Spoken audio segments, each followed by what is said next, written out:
नमस्कार दोस्तों, स्वागत है आप सभी का अपने YouTube channel the brain education में। तो कैसे हैं आप सब। तो जैसे कि आप सभी को पता है, हमने एस्टेट टीजीटी पीजीटी के लिए एसएसटी की सीरीज स्टार्ट की हुई है। तो आज जो है उसकी क्लास 2 है। तो ये जो क्लासेस है आपकी रिवीजन के लिए क्लासेस है। तो जिसको भी आंसर आता हो तो प्लीज़ अपना आंसर ज़रूर ज़रूर कमेंट करें। इससे जो है आपको अपनी तैयारी के बारे में भी पता लगता रहेगा। तो चलो स्टार्ट करते हैं क्लास नंबर 2। तो क्लास नंबर 2 का आज फर्स्ट क्वेश्चन है आपका, निम्नलिखित में से कौन सी प्रगतिशील शिक्षा की विशेषता है। तो प्रगतिशील शिक्षा की विशेषता कौन सी है। Which of the following is a characteristic of progressive education. Option number A है आपका केवल प्रस्तावित पाठ्य पुस्तकों पर आधारित अनुदेश। ऑप्शन नंबर बी आपका परीक्षाओं में अच्छे अंक प्राप्त करने पर बल। ऑप्शन नंबर सी है बार बार ली जाने वाली परीक्षाएं, या फिर समय सारणी पर बैठने की व्यवस्था में लचीलापन। तो कौन सी प्रगतिशील शिक्षा की विशेषता है। तो सभी अपना राइट आंसर जरूर जरूर कमेंट करेंगे।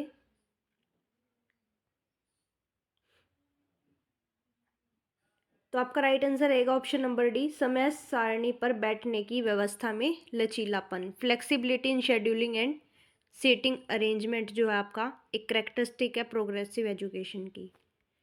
नेक्स्ट क्वेश्चन आपका क्वेश्चन नंबर सेकंड, पियाजे द्वारा मानसिक संरचनाओं के लिए किस अवधारणा का उपयोग किया गया है जो सोच के निर्माण खंड है। Which concept has been used by Piaget for mental structure which are the building blocks of thinking. Option number A आपका स्कीमा। ऑप्शन नंबर बी है विकास के क्षेत्र यानी कि areas of development. Option number C आपका जीन। ऑप्शन नंबर डी आपका परिपक्वता block यानी कि मैच्योरिटी ब्लॉक। तो सोच के निर्माण के लिए जो है आपका कौन सा ब्लॉक हो सकता है। तो आपका राइट आंसर रहेगा ऑप्शन नंबर ए स्कीमा। कौन सा होगा, स्कीमा। नेक्स्ट क्वेश्चन आपका क्वेश्चन नंबर थर्ड, भ्रूण के विकास की अवधि के दौरान सिर पैरों की अपेक्षा पहले अच्छी तरह से विकसित हो जाता है।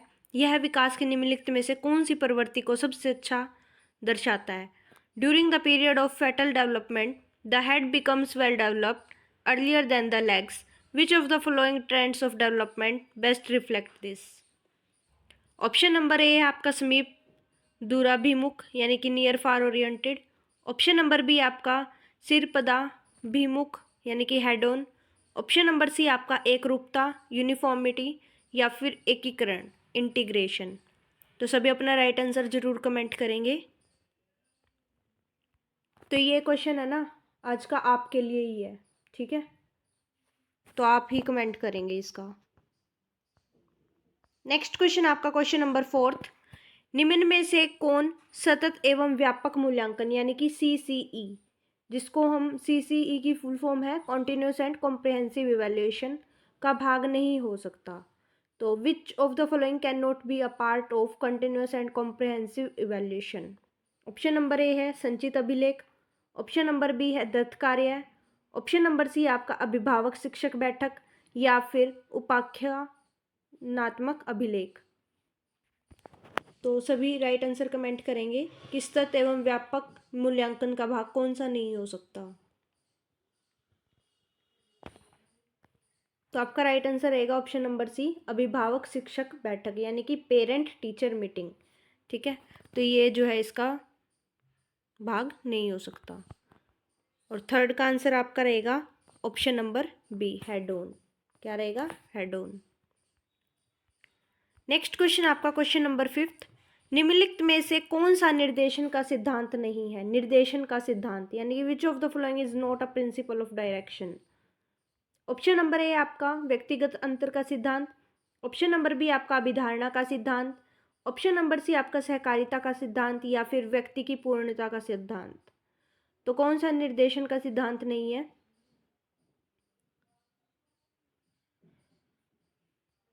तो कौन सा नहीं है, प्रिंसिपल ऑफ पोस्टुलेट यानी कि अभिधारणा का सिद्धांत जो है आपका निर्देशन का सिद्धांत नहीं है।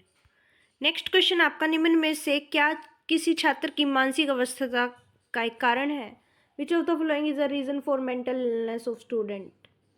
ऑप्शन नंबर ए आपका स्कूल का सुखद माहौल यानी कि प्लीजेंट स्कूल इन्वायरमेंट होना चाहिए, या फिर अत्यधिक बोझिल शिक्षा, कार्यक्रम, बर्डनसम एजुकेशन प्रोग्राम, या फिर लचीली परीक्षा प्रणाली, या फिर छात्रों को स्वस्था देते। तो क्या किसी छात्र की मानसिक अस्वस्थता का एक क्या कारण हो सकता है? तो आपका राइट आंसर रहेगा ऑप्शन नंबर बी, अत्यधिक बोझशील शिक्षा कार्यक्रम, यानी कि बर्डनसम एजुकेशन प्रोग्राम जो है एक मानसिक अस्वस्थता का कारण हो सकता है। अगर हम ज़्यादा ही बर्डन डाल देंगे, प्रेशर डाल देंगे बच्चे के ऊपर कि तूने ये भी करना है, ये भी करना है, ये भी करना है, तो क्या हो जाएगा? वो मानसिक अस्वस्थ हो जाएगा, ऑब्वियसली सी बात है। नेक्स्ट क्वेश्चन आपका क्वेश्चन नंबर 7। हम में से कुछ लोग जो लंबे हैं और कुछ छोटे हैं, कुछ जो गोरे हैं और कुछ जो काले हैं, कुछ लोग मजबूत हैं और कुछ कमज़ोर हैं। तो यह कथन स्थापित सिद्धांत पर आधारित है। ऑप्शन नंबर ए, बुद्धि व लैंगिक विभिन्नता पर, यानी कि इंटेलिजेंसी एंड जेंडर डाइवर्सिटी पर, या फिर बुद्धि व जातीय विभिन्नता पर, इंटेलिजेंसी एंड एथनिक डाइवर्सिटी पर, या यू कैन से कि ऑन इंडिविजुअल डिफरेंस, व्यक्तित्व विभिन्नता पर, या फिर व्यक्तित्व प्रगतिशील पर, ऑन इंडिविजुअल प्रोग्रेसिवनेस। तो ये जो कथन है किस स्थापित सिद्धांत पर आधारित है? तो आपका राइट आंसर रहेगा option number C, on individual difference, व्यक्तित्व विभिन्नता पर ये जो है आधारित है। ठीक है। नेक्स्ट क्वेश्चन आपका क्वेश्चन नंबर 8। प्रश्नों को प्रोत्साहित करने के लिए छात्रों को मुद्दे और प्रतिबिंबों पर अपनी व्यक्तिगत राय देने के लिए प्रोत्साहित करते हुए उसी को बढ़ावा देना है। Encouraging questions aim to promote the same by encouraging students to give their personal opinion on issue and reflections. Option number A आपका अभिसारी सोच, यानी कि कन्वर्जेंट थिंकिंग, या फिर सूचना का स्मरण, रिकॉल ऑफ इंफॉर्मेशन, बच्चों का मानकीकृत मूल्यांकन, यानी कि स्टैंडर्डाइज असेसमेंट ऑफ चिल्ड्रन, या फिर विश्लेषण और आलोचनात्मक सोच, एनालिटिकल एंड क्रिटिकल थिंकिंग।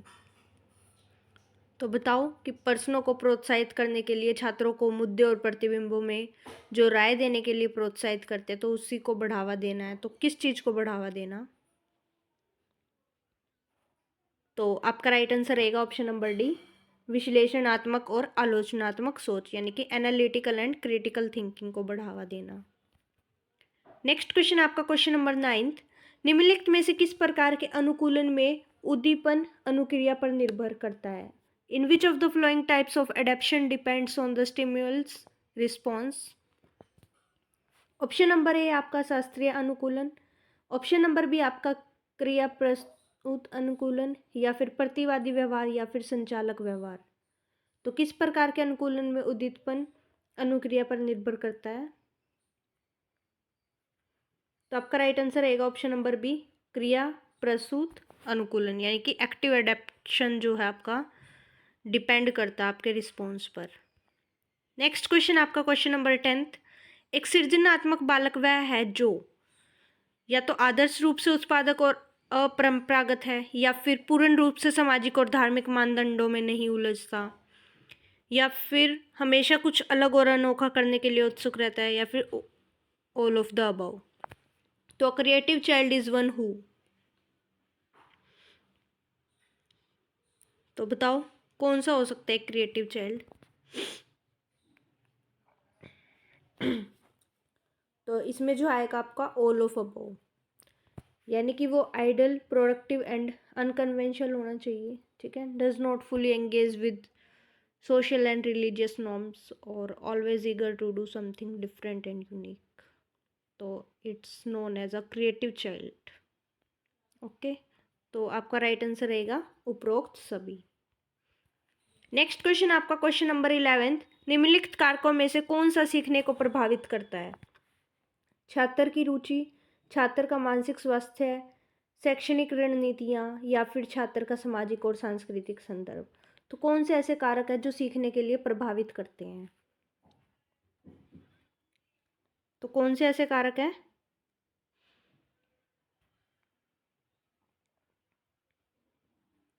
सारे ही कारक हैं।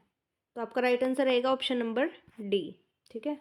तो छात्र की रुचि भी होनी चाहिए, छात्र का मानसिक स्वास्थ्य भी अच्छा होना चाहिए, और शैक्षणिक रणनीतियाँ भी जो होनी चाहिए, और छात्र का सामाजिक और सांस्कृतिक संदर्भ भी सीखने को प्रभावित करता है। अगर हम कुछ सीखना ही नहीं चाहेंगे तो हमारे ना तो कुछ इंटरेस्ट होगा उसके अंदर, है ना हमारी मेंटल हेल्थ काम करेगी, ना फिर उसमें हम जो भी पेडागोजिकल जो स्ट्रेटजी है ना हम उसको फॉलो कर पाएंगे, है ना, ये ना ही हम जो सोशल और कल्चर कंटेक्स्ट है उसको कंप्लीट कर पाएंगे। तो सीखने के लिए जो है हमारे को ये चीज़ें ज़रूरी हैं। नेक्स्ट क्वेश्चन आपका क्वेश्चन नंबर 12, विद्यार्थी का विकास किस पर निर्भर करता है? On what does student development depend? On inheritance यानी कि वंशानुक्रम पर, वातावरण पर, या फिर वंशानुक्रम और वातावरण दोनों पे, या फिर उपरोक्त में से कोई नहीं। तो विद्यार्थी का विकास किस पर निर्भर करता है? तो option number C is the right answer, heredity and environment. उसका इन्वायरमेंट भी अच्छा होना चाहिए और हेरिडिटी भी उसकी अच्छी होनी चाहिए, ठीक है। तो इन दोनों पे डिपेंड करता है। नेक्स्ट क्वेश्चन आपका क्वेश्चन नंबर 13, थार्नडाइक द्वारा दिया गया प्रयास और त्रुटि का कौन सा सिद्धांत पुनर्वलोकन की अवधारणा के समान है? Which principle of the trial and error given the Thorndike is similar to concept of reinforcement? Option number A प्रयोग का नियम, अनुप्रयोग का नियम, प्रभाव का नियम, या फिर तत्परता का नियम।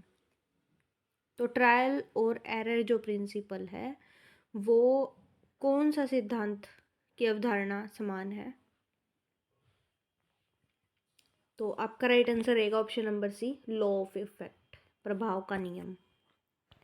नेक्स्ट क्वेश्चन है क्वेश्चन नंबर 14, शैक्षिक और व्यावसायिक मार्गदर्शनाएं सेवाएं प्रदान करने के लिए हाथों में एप्टीट्यूड प्रशिक्षण अपरिहार्य उपकरण है। Aptitude test are indispensable tools in the hands of dash for providing educational and vocational guidance services. Option number A आपका शिक्षकों, दोस्तों, डॉक्टरों, या फिर परामर्शदाता यानी कि कंसल्टेंट। तो बताओ कौन हमारे को जो है शैक्षिक और व्यावसायिक मार्गदर्शन जो है प्रोवाइड करा सकता है? तो कौन करा सकता है? कंसल्टेंट। अगर हम किसी से कंसल्ट करते हैं ना तो वो ही जो हमारे को ये चीज़ें सर्विसेज हैं ये गाइडेंस प्रोवाइड कराता है, ठीक है। अगर हम किसी से गाइडेंस ही नहीं लेंगे तो कोई कंसल्ट भी नहीं करेगा हमारे को, है ना, ठीक है। शिक्षा के लिए तो हम कह भी सकते हैं कि टीचर्स हमारे को गाइड कर सकते हैं, है ना, फ्रेंड्स भी ऐसे तो गाइड कर सकते हैं, ऐसे तो डॉक्टर भी गाइड कर सकते हैं। लेकिन जो शैक्षिक और व्यावसायिक मार्गदर्शन सेवाएं हैं वो एप्टीट्यूड परीक्षण के लिए जो है हमारे को क्या करना पड़ता है? उसके लिए कंसल्ट करना पड़ता है ना। नेक्स्ट क्वेश्चन आपका क्वेश्चन नंबर 15, वे सभी क्रियाकलाप जो एक शिक्षक व शिक्षार्थी द्वारा स्वयं को आकलित करने के लिए किए जाते हैं जो एक प्रतिपुष्टि के रूप में शिक्षण व अधिगम क्रियाकलापों को सुधारने हेतु सूचना प्रदान करते हैं, उसे क्या कहा जाता है? तो सभी अपना राइट आंसर कमेंट करेंगे। all those activities that a teacher and learner undertake to assess themselves which provide information in the form of feedback to improve teaching and learning activity, what it is called? तो उसको क्या कहा जाएगा? Achievement test यानी कि उपलब्धि परीक्षण, आकलन परीक्षण, या फिर अधिगम।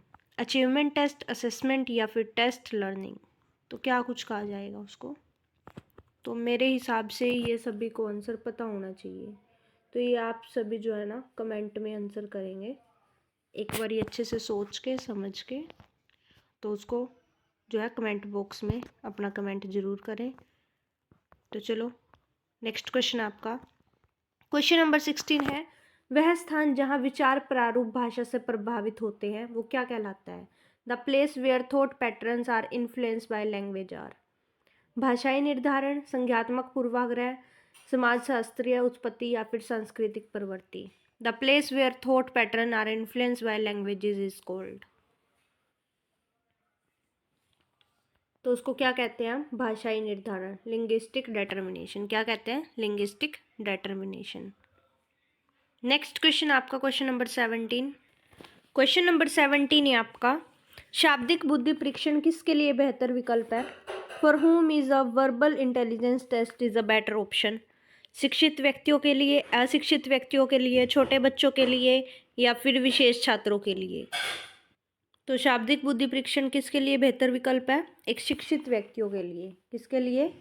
एक शिक्षित व्यक्तियों के लिए जो है ये बेहतर विकल्प है कि अगर हम शिक्षित ही नहीं होंगे तो हम कैसे किसी के साथ इतना मतलब ओपनली बोल सकते हैं अच्छे से कि जिससे अगले बंदे को भी अच्छे से समझ आ जाए, है ना। तो शाब्दिक बुद्धि परीक्षण किसके लिए बेहतर विकल्प है? एजुकेटेड पर्सन के लिए। नेक्स्ट क्वेश्चन आपका क्वेश्चन नंबर 18, निम्न में से कौन सा विस्मृति का कारण नहीं है? For which of the following is not a cause of forgetfulness? अधिगम में कमी, स्मरण करने की इच्छा, मानसिक द्वंद्व या फिर अधिगम की दोषपूर्ण विधियाँ। Learning deficient, desire to remember, mental conflict या फिर फॉल्टी मेथड ऑफ लर्निंग। तो विस्मृति का कारण कौन सा नहीं है? तो आपका राइट आंसर रहेगा ऑप्शन नंबर बी, स्मरण करने की इच्छा, desire to remember. Next question आपका क्वेश्चन नंबर 19, गार्डनर के अनुसार मूड, स्वभाव, प्रेरणा और दूसरों के इरादों का उचित रूप से पता लगाने का प्रतिक्रिया करने की क्षमता को किस रूप से जाना जाता है? According to Gardner, the ability to appropriately detect and respond to the mood, temperament, motivation and intention of other is known as.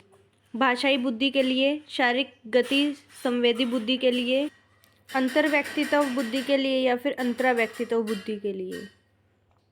तो आपका राइट आंसर रहेगा ऑप्शन नंबर सी, अंतर्व्यक्ति बुद्धि के लिए, इंटरपर्सनल इंटेलिजेंस।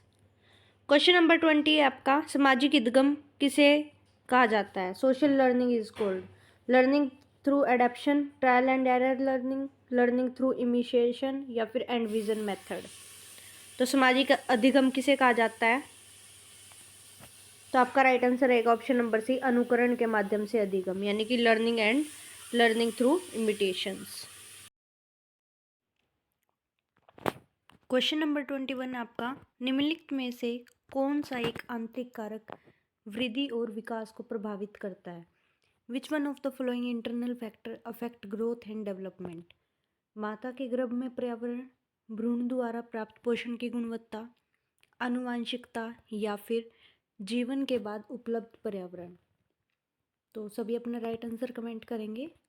कौन सा एक आंतरिक कारक है जो वृद्धि और विकास को प्रभावित करता है? Which one of the following internal factor affect growth and development? तो आपका राइट आंसर रहेगा ऑप्शन नंबर सी, हेरिडिटी। क्या रहेगा? हेरिडिटी। हेरिडिटी तो पता होगा सबको क्या होती है। नेक्स्ट क्वेश्चन आपका क्वेश्चन नंबर 22, समाज कारक के रूप में विद्यालय का प्राथमिक कार्य क्या होता है? What is the primary function of school as an agent of society? सामाजिक स्थिरता को बनाए रखना, बच्चों में व्यावसायिक स्तर की पर्याप्त क्षमता का विकास करना, बच्चे को जीवन के लिए तैयार करना या फिर बच्चों को उनके परिवेश की समझ प्रदान करना। तो समाज के एक कारक के रूप में विद्यालय का प्राथमिक कार्य क्या होता है? तो आपका राइट आंसर रहेगा ऑप्शन नंबर डी, बच्चों को उनके परिवेश की समझ प्रदान करना, प्रोवाइडिंग चिल्ड्रन विद एन।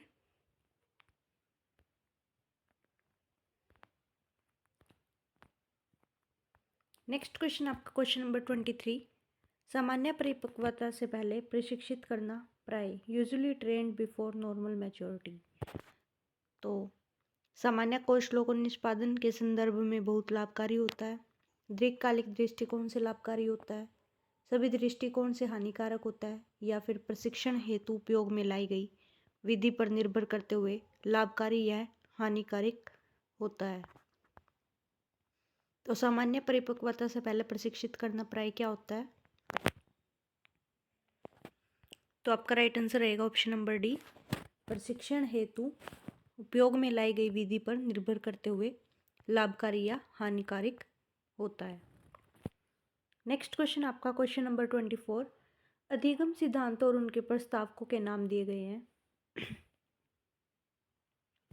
तो संबंधवाद जो है क्या होता है? तो संबंधवाद जो है आपका क्या होता है? थार्नडाइक। क्या होता है? थार्नडाइक। अधिगम का गेस्टाल्ट सिद्धांत किसने दिया, ये प्रस्तावक? तो ये जो है आपका कोहनर ने दिया, किसने? कोहनर ने।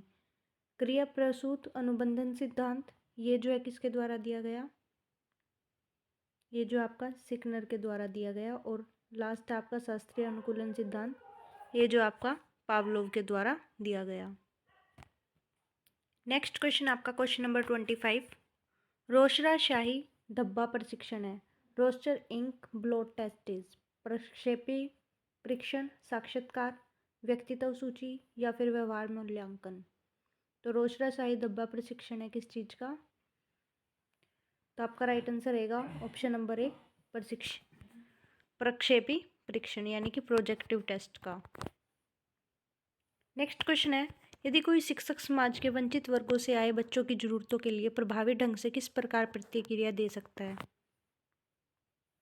तो बताओ, कोई शिक्षक समाज के वंचित वर्गों से आए बच्चों की जरूरतों के लिए प्रभावी ढंग से किस प्रकार की प्रतिक्रिया दे सकता है?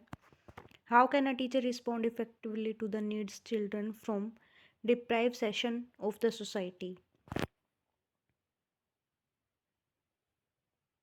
तो आपका राइट आंसर रहेगा ऑप्शन नंबर बी, भिन्न पक्षपाती और रूढ़िवादी मुद्दों को लेकर स्कूल प्रणाली एवं स्वयं पर चिंतन करना, यानी कि reflecting on the school system and one self regarding diverse bias and conservative issues. तो ये जो है इस चीज़ में प्रतिक्रिया दे सकते हैं। नेक्स्ट क्वेश्चन आपका क्वेश्चन नंबर 27, समाज पुरुष और महिलाओं की भूमिकाओं को निर्धारित करता है, यह कथन जो है क्या व्यक्त करता है? तो वंशानुगत बंदोबस्ती के रूप में लैंगिकता, लैंगिकता एक सहज निर्माण के रूप में, एक सामाजिक निर्माण के रूप में लैंगिकता, या फिर एक अंतर्निहित निर्माण के रूप में लैंगिकता। तो समाज पुरुष और महिलाओं की भूमिका को निर्धारित कैसे करता है, ये कथन को जो हम कैसे व्यक्त कर सकते हैं? तो ये जो है आपका एक सामाजिक निर्माण के रूप में लैंगिकता, यानी कि gender is a social construct. तो आपका राइट आंसर रहेगा option number C. Next question आपका क्वेश्चन नंबर 28, कोहलर निम्न में से किससे संबंधित है? Kohler is associated which of the following? अभिप्रेरणा का सिद्धांत, विकास का सिद्धांत, व्यक्तित्व का सिद्धांत या फिर अधिगम का सिद्धांत? तो कोहलर जो है एक अधिगम का सिद्धांत है, थ्योरी ऑफ लर्निंग। ठीक है, ये इससे एसोसिएटेड है।